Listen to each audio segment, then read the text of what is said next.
Mu mu तू कुठे आहेस ग? आज 1 महिना झाला. कुठे शोधणार मी तुला? का निघून गेली असेल ही? तिचा लग्नाचा विषय काढला म्हणून की 3 लाख रुपयाच्या कर्जाबाबत? मयू मयू मी साप पांगळा झाला ग.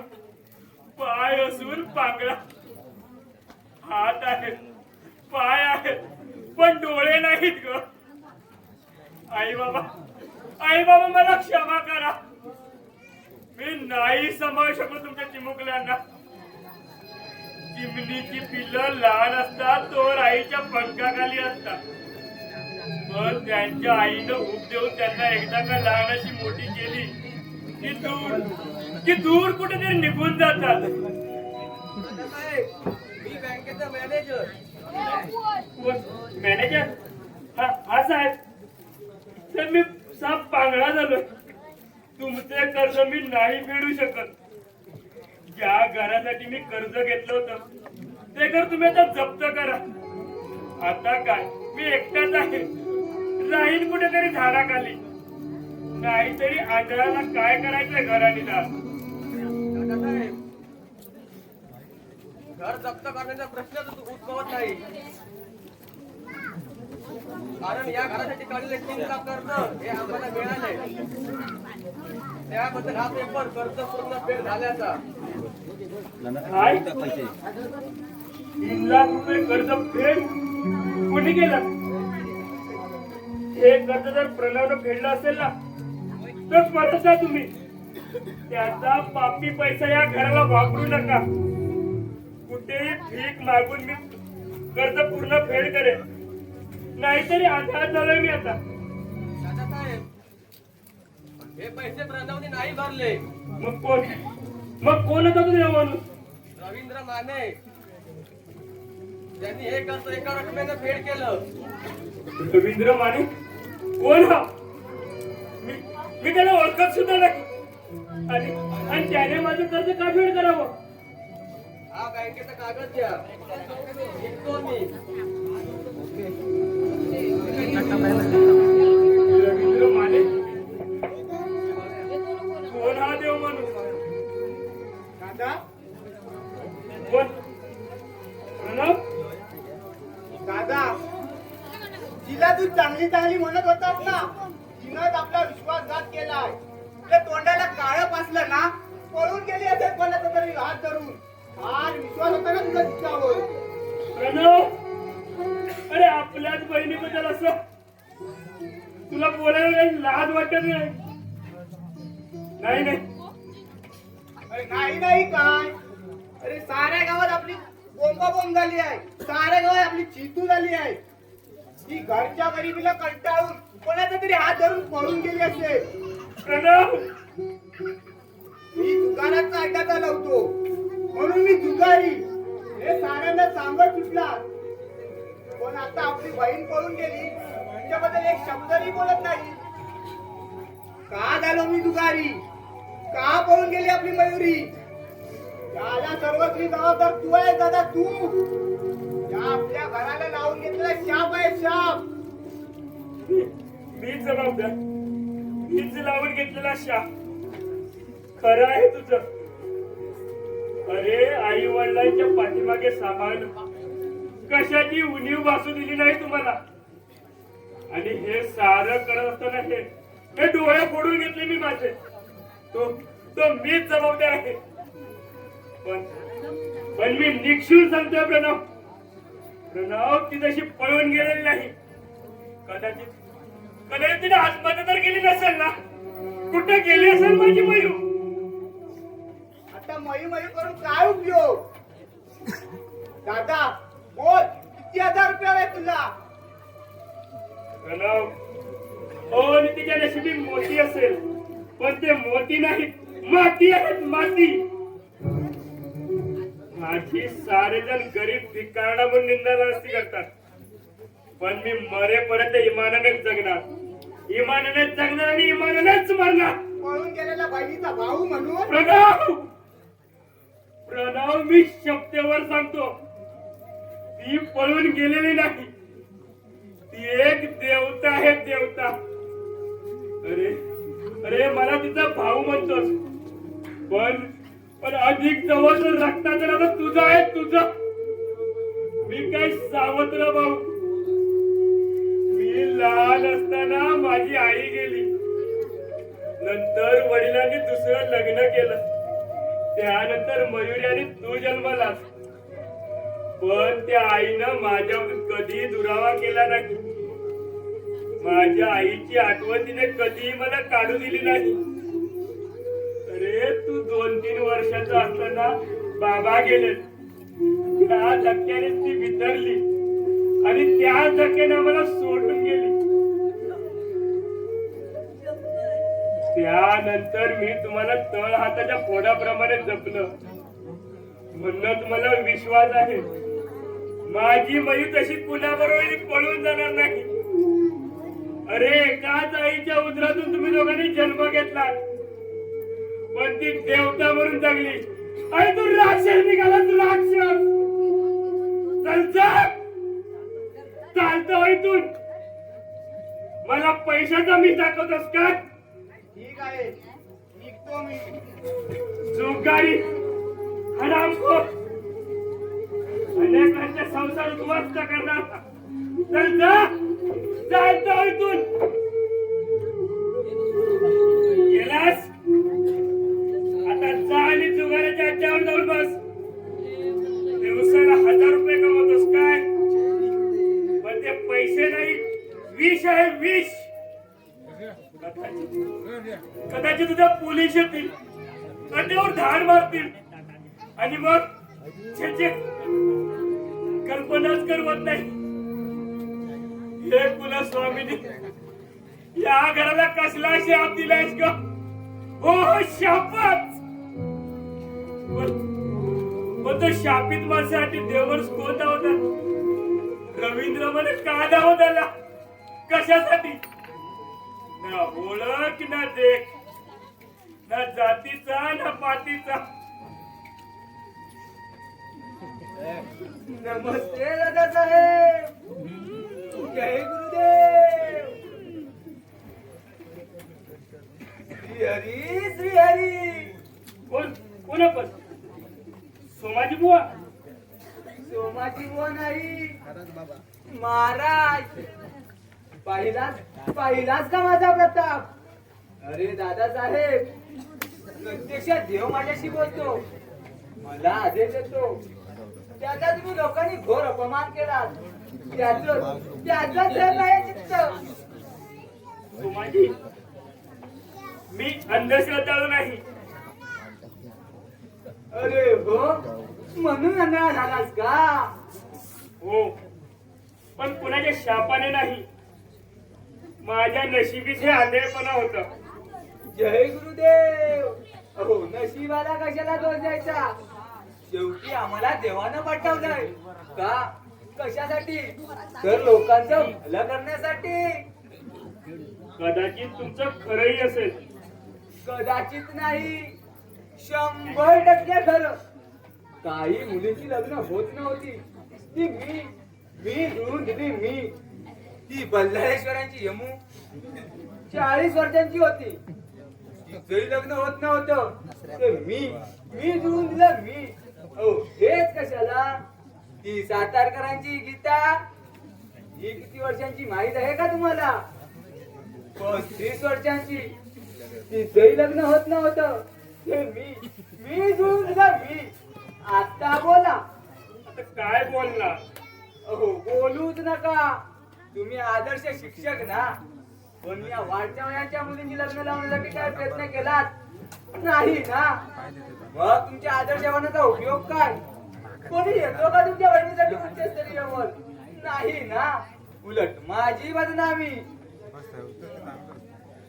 मला एक सांगा, तुमचं शिक्षण फक्त 5वी पर्यंत, मग एवढा पैसा कसा कमवता? लाखो रुपये महिन्याकाठी. फुकट नाही कमवत, फुकट नाही. कधी माझी पुस्तकं वाचा. सर्व पुस्तकं अध्यात्मावरती लिहिलेली आहेत. परमेश्वर म्हणजे काय, परमेश्वराजवळ अगदी जाण्याचा मार्ग मी त्या पुस्तकातून दाखवतो. कधी माझी बातमी ऐकलीत का? तुफान गर्दी, वा वा वा वा, सारा मठच फुलून जातो. त्यासाठी आम्हाला 6 महिने साधना करण्यासाठी जंगलात तपश्चर्या करावी लागते. 6 महिने कडकडीत उपवासही करावा लागतो. आहे का तुमच्यात हिंमत? या क्षणी तरी मी काहीही करू शकत नाही. हो, मग माझे पाय धरा.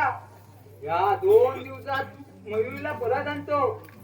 त्या प्रणवलाही जुगाराच्या व्यसनातून मुक्त करतो आणि तुमची नजर तुम्हाला 15 दिवसात परत करतो. हो, धरा माझे पाय धरा. हो, मला मानानं मिळालेलं आदर्शपणाचं सर्टिफिकेट मी तुमच्या पायावर फाडून फाडून टाकतो. आदर्श शिक्षक, पण शेवटी काय? आदर्श शिक्षकाची बहीण पळून गेली. आपला भाऊ भिकारी गरीब आहे म्हणून प्रणव जुगाराच्या अड्ड्यावर जाऊन बसला आणि हा आदर्श शिक्षक शेवटी आंधळाही वाहा.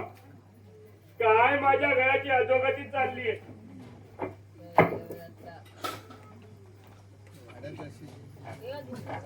जय गुरुदेव, जय गुरुदेव. माझा अपमान, या सोमाजी महाराजांचा अपमान, त्याचीच प्रणाम आचरता बघतो आहे.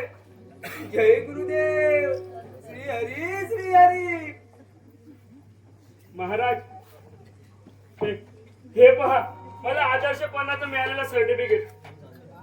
त्याचे तुकडे तुकडे करून मी तुमच्या पायावर फाडून टाकतो. सोमाजी महाराज, आपण लाखोपती झाला, मी भिकारपती. तुमच्यात काहीतरी दैवत्व असल्यामुळे एवढी जनता तुमच्या पाठीशी आहे. काहीतरी प्रचंड शक्ती तुमच्यामध्ये आहे. हो, प्रचंड, अगदी प्रचंड म्हणा. हो, हजारो माणसं माझ्या पुढे मंत्रमुक्त होतात. याचाच अर्थ माझ्या पाठी देव उभा आहे. हो, तुम्ही आहात कुठे? महाराज, देव या शब्दाचा अर्थ काय हो? देव याचा अर्थ सोपा आहे हो, देणारा तो देव. अच्छा, मग मला सांगा, देवाला इंग्लिश मध्ये गॉड म्हणतात, याचा अर्थ काय? गॉड. हो हो, गॉड. हो, गॉड म्हणजे सोपा आहे, गोड, मधुर. हो, गॉडचा अर्थ जर तुम्हाला समजला नाही तर देव काय समजणार? मी सांगतो. जीओडी गॉडचा अर्थ, गॉड मधील जी चा अर्थ असा म्हणजे जनरेशन, म्हणजे काय? उत्पत्ती. ओ म्हणजे व्यवस्थापन आणि डी म्हणजे डिस्ट्रॉय, म्हणजे काय? सर्वनाश. याचा साधा सरळ अर्थ ब्रह्मा, विष्णू आणि महेश. ब्रह्मदेव या जनतेची उत्पत्ती करतो, विष्णू या जनतेला सांभाळतो आणि महेश म्हणजे महादेव शंकर या जगातील दुर्जनांचा नाश करतो. समजलं? तेव्हा आता जा निघून इथून आणि अंधश्रद्धा लोकांना तुमच्या नाटकी वेशात अडकवून लाखो रुपये कमवा. अरे वा, मग आदर्शपणाचा मिळालेला सर्टिफिकेट असं पाडून माझ्या पायावरती का टाकलं? ती फक्त एक झेरॉक्स कॉपी होती, जसं तुम्ही झेरॉक्स महाराज आहात ना.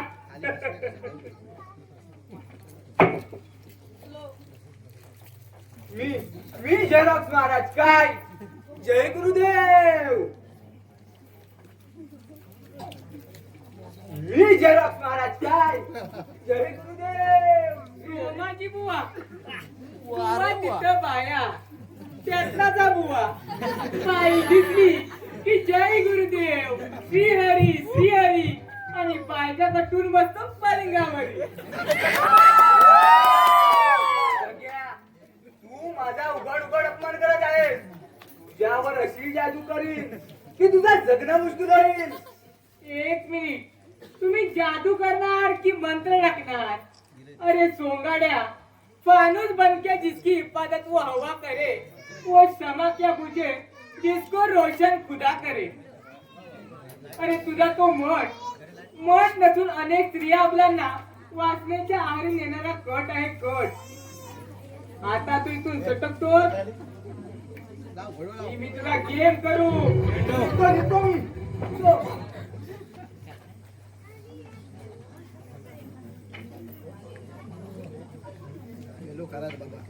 माझा दादा आंधळा झाला, माझी बहीण अशी परांगदा झाली. मयू मयू अगं कुठे आहेस ग तू? तुझा दादा तुझ्या वाटेने डोळे लावून बसलाय ग. परमेश्वरा, कशी तुला दया येत नाही माझ्या दादाची? काय एवढं पाप केलं होतं त्याने की त्याला याचा असहाय्य यातना भोगाव्या लागल्या? काय एवढा क्रूर शाप दिला तू त्याला? जग्गू, जावई बापू. कोण? रावसाहेब? या या रावसाहेब. जग्गू, माझ्या मनात एक विचार आलाय. आपण दादाचं ऑपरेशन करून घेऊ. त्याच्या डोळ्याचं ऑपरेशन झालं की त्याला दिसू लागेल. त्याची हरवलेली बहीण तो पुन्हा शोधून काढेल आणि बहीण भावाचं प्रेम पुन्हा उज्ज्वल होईल. ऑपरेशन साठी लागेल तेवढा खर्च करायला मी तयार आहे. एक फार मोठं पुण्य केल्याचं मला आणि माझ्या कुटुंबाला समाधान मिळेल. आपण आजच्या दादाचं ऑपरेशन करून घेऊ आणि ताबडतोब ऑपरेशन. माझा दादा मयूसाठी खूप तडफडतोय. तिची भेट कोण करून देणार? बेटा, पुण्याच्या पाठशी देव आहे. मग माझा दादा आंधळा का झाला? माझी बहीण अशी परांगदा का झाली? प्रणव वेसनी का बनला? तोही एक प्रश्नच आहे. पण जग्गू, मला खात्री आहे मयुरीने काहीच वाईट केलं नसेल. ती नक्की परत येईल. दादाला नक्की परत दृष्टी येईल आणि प्रणव या व्यसनातून मुक्त होईल. अरे काही दिवस ग्रह फिरतात माणसाचे. कदाचित या ऑपरेशननी सर्व गोष्टी पालटल्या जातील. चल, आपण दादाला डॉक्टरकडे घेऊन जाऊ. दादा दादा कोण? जग्गू? काय रे, मिळाली का रे माझी बहीण? लागला का रे तिचा शोध? दादासाहेब, कोण? कोण? रावसाहेब तुम्ही? मित्र, काय काम काढलं? दादासाहेब, आज माझी एक विनंती आहे. तुम्ही आमच्यासोबत चालायचं. कुठे? आम्ही घेऊन जाणार तिथे.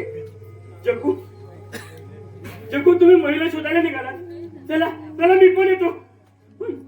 मला सांभाळून घ्या. दादासाहेब, आज तुम्हाला हॉस्पिटलमध्ये नेत आहेत रावसाहेब. तुमचं ऑपरेशन करायला घेऊन जात आहेत ते. रावसाहेब, मला इथंच राहू द्या. असाच अंधारा काळोखात खूप बरं वाटतं. माझी मयू गेली आणि सगळं संपलं. पंख तुटलेल्या गरुडासारखी अवस्था झाली आहे माझी आता. पण दादा, आम्ही आहोत ना तुझ्या पाठीशी. नाही जगू, नाही. हे जग मला पाहण्याची इच्छा नाही आता. दादा, आपली मयू आली तर काय वाटेल तिला? आपला दादा आंधळा झालेला पाहून तिला किती वाईट वाटेल. दादा, तिच्या मनावर काय परिणाम होईल याचा विचार केलास का तू कधी? तिला धाय मुकरून रडू फुटेल आणि ते डोळ्यातून येणारे अश्रू पुसण्यासाठी शोधत धडपडत तुला तिचे नयनकमळ शोधावे लागतील. त्याच्यासाठी तरी तुला दृष्टी हवी दादा, दृष्टी हवी. जगू, माझ्या गरिबीला कंटाळून का रे ती गेली? माझ्या खांद्याला काळापासून का गेली? का? ती आता मुळीच येणार नाही. माझी बहीण मला मिळणार नाही. रावसाहेब, दादासाहेब, प्रत्येकाच्या वाटेला हे सुख दुःख असतात. मग तो पुण्यवान असो नाहीतर पापी. भयानक प्रसंग येतच असतात. त्यावर आपण मात करायला हवी, जिथं ठेवायला हवी. होय दादा, तर आपण हॉस्पिटलला जाऊ. धीरे धर. पुण्याच्या दारी जरी पैशाची तिजोरी नसली तरी अंधार मात्र नक्कीच नाही. मला खात्री आहे दादा, आपली मयू आज न उद्या येते नक्कीच येईल. हा दादा, ती आल्यावर तुम्ही तिला पाहणार कसे? म्हणूनच तुमचं लक्ष जरुरीचं आहे. तुमची दृष्टी तुम्हाला मिळाली की तुमची बहीण तुम्हाला मिळून जाईल. चला. माझी बहीण मला मिळेल का? बाजार फुलांचा भरला मज तुळस दिसेना, मज बहीण मिळेना, मज बहीण मिळेना.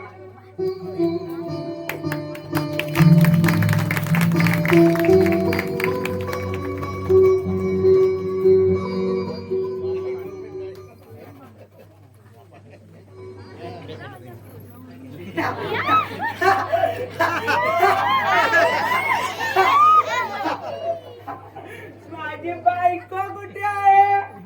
वरात परत ही माझ्या घरात. हं? पण माझे बाबा इकडे आले होते ना, मग गेले कुठे? ओ बाबा, ओ बाबा, माझी वरात काढायची आहे ना. वरात परत ही माझ्या घरात. अरे मयू, अगं मयू, मयुरी, तू माझी मयू, मी तुझा मोर. अरे होय रे होय, पूर्णाची पोळी. मी तिचा बकरा, ही माझी शेळी, दोघं मी खाऊ केळी. हा पांडे इथे काय करतोय?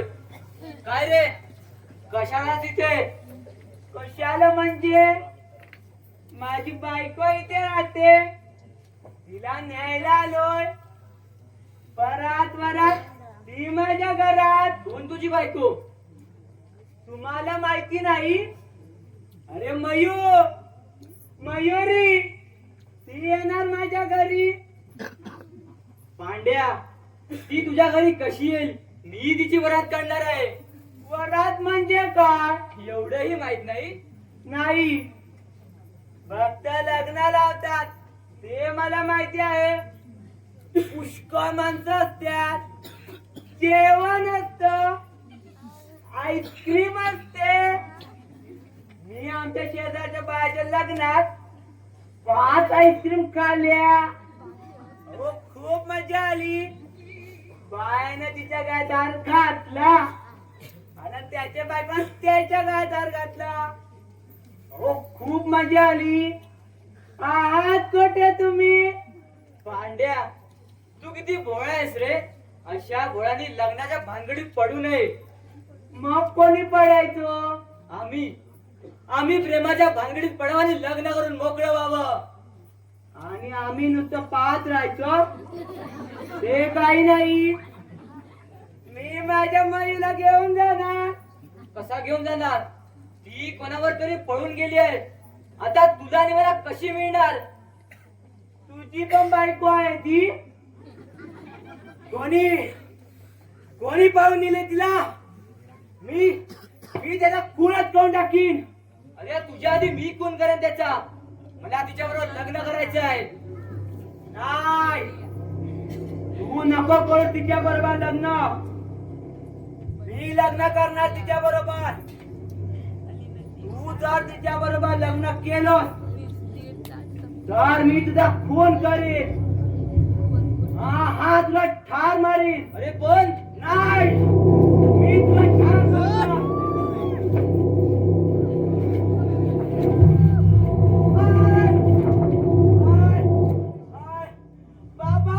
बाबा मला वाचवा. बाबा पांड्या, माझ्या गळा पकडतोस काय? थांब तुझा त्या खूनच करून टाकतो.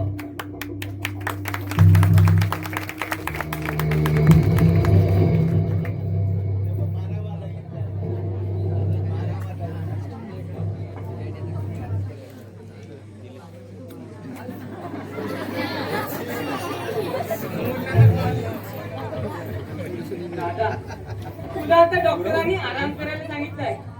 दादासाहेब, आता तुम्हाला चांगलं दिसू लागले ना? दिसू लागलं खरं, पण माझी देवाकडे एकच मागणी आहे. माझी नजर येताच प्रथम माझी मयू मला दिसावी. दिसेल. दादा तुझं तिच्यावर अतूट बंधुप्रेम आहे ना, मग तुला ती नक्कीच दिसेल. आपण आता वहिनीला शोधायला जाऊ. दादासाहेब, तुम्ही आता आराम करा. मयू मयू केव्हा येशील का तू?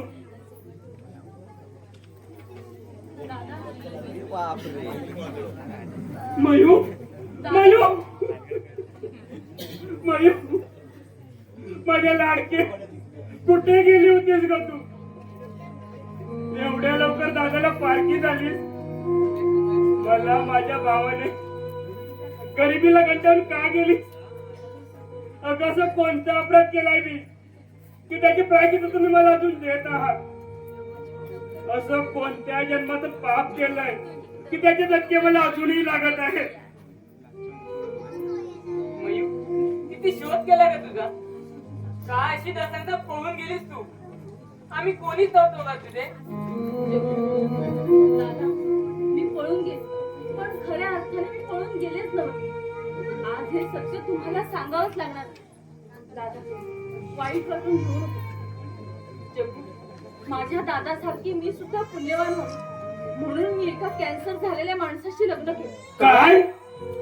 होय दादा, त्याचं नाव आहे रवींद्र माने. रवींद्र माने? म्हणजे त्यानेच आपलं पूर्ण कर्ज फेडलं की काय? होय दादा, 2 महिन्यापूर्वी पेपरमध्ये जाहिरात आली होती. त्याच्या वडिलांनी कळवलं होतं की माझं आता वय झालं, माझी जगण्याची आशा संपून गेली. पण माझा मुलगा कॅन्सरने आजारी आणि त्याच्या देखरेखीसाठी कोणीही मुलगी त्याच्याशी लग्न करायला तयार नाही. मी जाहिरात वाचली आणि निर्णय घेतला, आपण त्याच्याशी लग्न करायचं, त्याचं जीवन फुलवायचं, त्याच्या आजारपणात त्याची देखभाल करायची आणि शक्य होईल तेवढं वैवाहिक जीवन जगायचं. आणि सगळ्यात महत्वाचं म्हणजे माझ्या दादाचं कर्ज फेडायचं. मयू, किती तू त्याग केलास ग माझ्यासाठी आपल्या जीवनाचा. का माझ्यासाठी लग्नाच्या बोहल्यावर विधवेचं जीवन पत्करलंस? दादा काय झाला? काय? दादा दादा मला वाचव. शेवटी पापाचं प्रायश्चित्त मला मिळणार की काय? अरे पण काय झालं? दादा दादा पांडूचा खून करण्याचा कोणीतरी प्रयत्न केला. काय? काय? माझ्या पांडूचा खून? रावसाहेब, मी शपथेवर सांगतो, मी त्याचा खून करण्याचा प्रयत्न केला नाही. दुसऱ्यानेच कोणीतरी केला असणार. मला संशय आहे त्या भाल्याचा. ते त्याचंच काम असणार आणि त्यानेच पोलिसांना फोन करून माझं नाव सांगितलं असणार. म्हणूनच पोलीस मला पकडायला येत आहेत. माझ्या पोराचा खून? नाही, मी निघतो. दादा, याचा खरा सूत्रधार कोण याचा मी छडा लावून येतो. दादा दादा मला वाचव. ताई, तू केव्हा आली?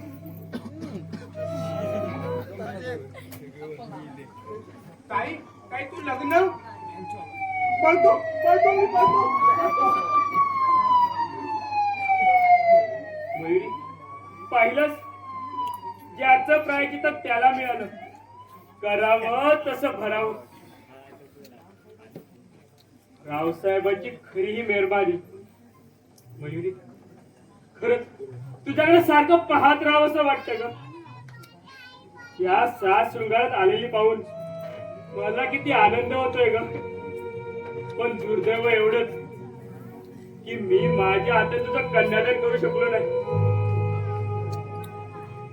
तरी मी माझ्या आशीर्वादाची साडी चोळी मी तुला देणार आहे. बोहल्यावर तरताना ती तुझ्या अंगावर असायला हवी होती. दादा, तुझ्या मायेच्या साडी चोळीपेक्षा कोणतीही पैठणी मोलाची नाही. लहानपणापासून मायेची चाल पांघरून आम्हाला लहानपणाचं मोठं केलं. आई बाबांची आठवण देखील होऊ दिली आहे. यापेक्षा मोठं दिव्य ते कोणते असणार?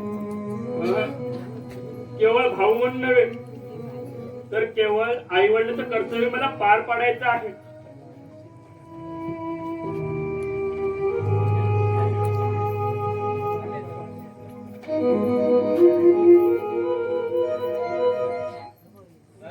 अरे वा, आमचं कबुतर आणि अशा ताटात आमच्या मनावर दुसऱ्याने हात मारला वाटतं. ज्याच्या ज्याच्या नशिबात असतं त्याला ते मिळतं. तुझ्यासारख्या लांडग्याच्या सावलीला इथे घाबरतो.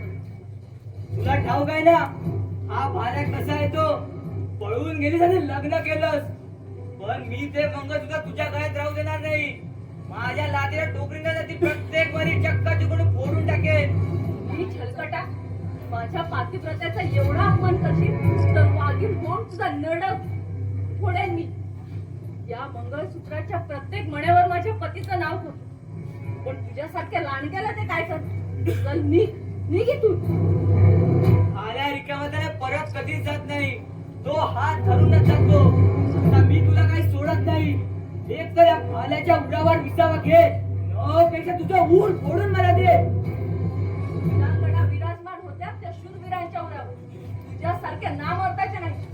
जास्त अपमान करून घ्यायचा नसेल तर निघ इथून. हा नो नेवर. आज तर पाय काढावासा वाटतच नाही. मी कुठेतरी ऐकलंय की लग्नानंतर हळद चढाव पोरगी होती गोजीनवाली लुटलेली होते, आणि अशा मुलीला कोण सोडणार. चल. दुष्टात दूर हो, याचे परिणाम चांगले होणार नाही. या यवन रसाचा परिपूर्ण स्वाद घेतल्यावर काय वाटेल ते दे, मला त्याची फिकीर नाही.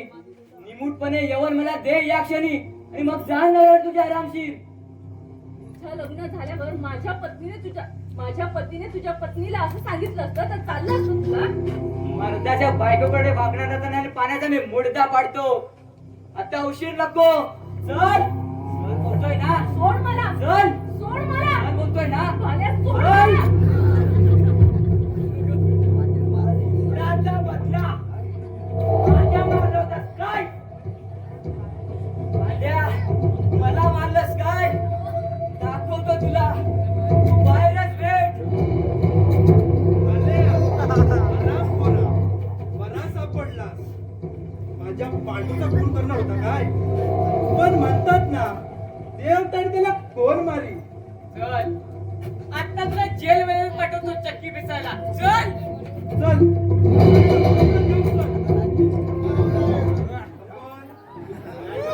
आज कळा जाते ही आयडी या भाल्याला आमच्या स्वाधीन करा. कित्येक दिवस आम्ही भाल्याच्या पाठीवर होतो, पण काही सक्षम पुरावे नव्हते, म्हणून याच्यावर काही कारवाई करत नव्हतो बघा. साहेब, मला का पकडलंय. मी काही केलं नाही. अरे काहीच केलं नाहीस. कालच रात्री आम्ही सोमाजी बुवाला पकडले. त्याने तुझे आम्हाला सर्व कारनामे सांगितले. अरे त्या सर्व कारणांना सूत्रधार तू आहेस भले तूच. चल आता तुला आम्ही दाखवतो. साहेब, याला आणि त्या सोमाजीला फाशीची शिक्षा द्या. याला कठोरातली कठोर शिक्षा होणारच. त्यासाठी रावसाहेब तुम्ही आणि जग्गू आमच्या सोबत चला आणि याच्या विरोधात रीतसर तक्रार नोंदवा. चला साहेब. चल चल. अरे भाले,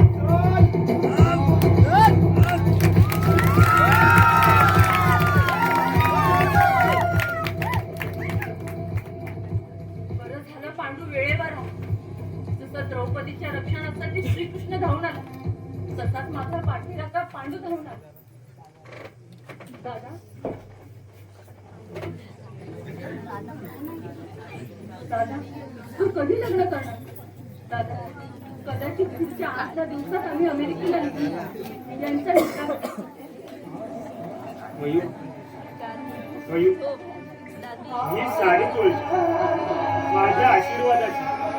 ही माहेरची साडी आई वडिलांच्या नात्याची बंधुत्वाची प्रेमाची साडी घे. मयूर, मला कळत असून सुद्धा मी कळत नका तुला आशीर्वाद देतो. अखंड सौभाग्यवती भाऊ. दिव्यत्वाची जिथे प्रचिती तेथे कर्माचे ज्योती, तेथे कर्माचे ज्योती.